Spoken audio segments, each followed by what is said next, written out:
Second Chronicles chapter 34. Josiah was 8 years old when he became king, and he reigned in Jerusalem 31 years. He did what was right in the eyes of the Lord, and followed the ways of his father David, not turning aside to the right or to the left. In the 8th year of his reign, while he was still young, he began to seek the God of his father David. In his 12th year, he began to purge Judah and Jerusalem of high places, Asherah poles, and idols. Under his direction, the altars of the Baals were torn down. He cut to pieces the incense altars that were above them, and smashed Asherah poles and idols. These he broke to pieces and scattered over the graves of those who had sacrificed to them. He burned the bones of the priests on their altars, and so he purged Judah and Jerusalem. In the towns of Manasseh, Ephraim, and Simeon, as far as Naphtali, and in the ruins around them, he tore down the altars and the Asherah poles, and crushed the idols to powder, and cut to pieces all the incense altars throughout Israel.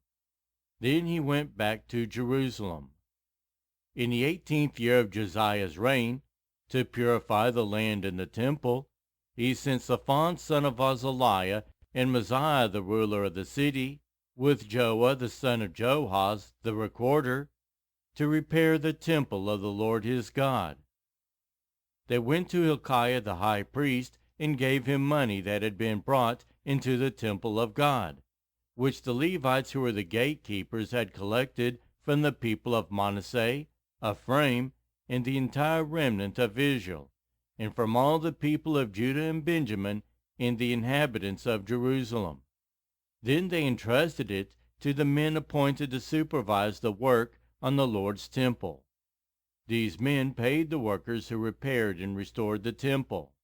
They also gave money to the carpenters and builders to purchase dressed stone, and timber for joists and beams for the buildings that the kings of Judah had allowed to fall into ruin. The workers labored fruitfully. Over them to direct them were Jahath and Obadiah, Levites descended from Merari, and Zechariah and Meshullam, descended from Kohath. The Levites, all who were skilled in playing musical instruments, had charge of the laborers and supervised all the workers from job to job. Some of the Levites were secretaries, scribes, and gatekeepers. While they were bringing out the money that had been taken into the temple of the Lord, Hilkiah the priest found the book of the law of the Lord that had been given through Moses. Hilkiah said to Shaphan the secretary, "I have found the book of the law in the temple of the Lord." He gave it to Shaphan. Then Shaphan took the book to the king and reported to him, "Your officials are doing everything that has been committed to them. They have paid out the money that was in the temple of the Lord and have entrusted it to the supervisors and workers." Then Shaphan the secretary informed the king, "Hilkiah the priest has given me a book." And Shaphan read it in the presence of the king. When the king heard the words of the law, he tore his robes. He gave these orders to Hilkiah, Ahikam son of Shaphan, Abdon son of Micah, Shaphan the secretary, and Uzziah the king's attendant. "Go and inquire of the Lord for me and for the remnant in Israel and Judah about what is written in this book that has been found. Great is the Lord's anger that is poured out on us, because those who have gone before us have not kept the word of the Lord. They have not acted in accordance with all that is written in this book." Hilkiah and those the king had sent with him went to speak to the prophet Huldah, who was the wife of Shallum son of Takhath, the son of Hazra, keeper of the wardrobe. She lived in Jerusalem in the new quarter. She said to them, "This is what the Lord, the God of Israel, says. Tell the man who sent you to me, this is what the Lord says. I am going to bring disaster on this place and its people. All the curses written in the book that has been read in the presence of the king of Judah.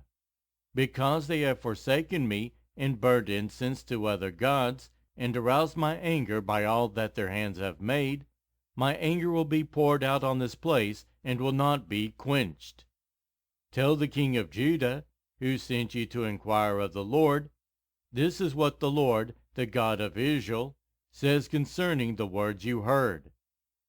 Because your heart was responsive, and you humbled yourself before God when you heard what he spoke against this place and its people, and because you humbled yourself before me and tore your robes and wept in my presence, I have heard you, declares the Lord. Now I will gather you to your ancestors, and you will be buried in peace. Your eyes will not see all the disaster I am going to bring on this place and on those who live here. So they took her answer back to the king. Then the king called together all the elders of Judah in Jerusalem. He went up to the temple of the Lord with the people of Judah, the inhabitants of Jerusalem, the priests and the Levites, all the people from the least to the greatest. He read in their hearing all the words of the book of the covenant which had been found in the temple of the Lord. The king stood by his pillar and renewed the covenant in the presence of the Lord, to follow the Lord and keep his commands, statutes, and decrees with all his heart and all his soul, and to obey the words of the covenant written in this book. Then he had everyone in Jerusalem and Benjamin pledge themselves to it. The people of Jerusalem did this in accordance with the covenant of God, the God of their ancestors. Josiah removed all the detestable idols from all the territory belonging to the Israelites, and he had all who were present in Israel serve the Lord their God. As long as he lived, they did not fail to follow the Lord, the God of their ancestors.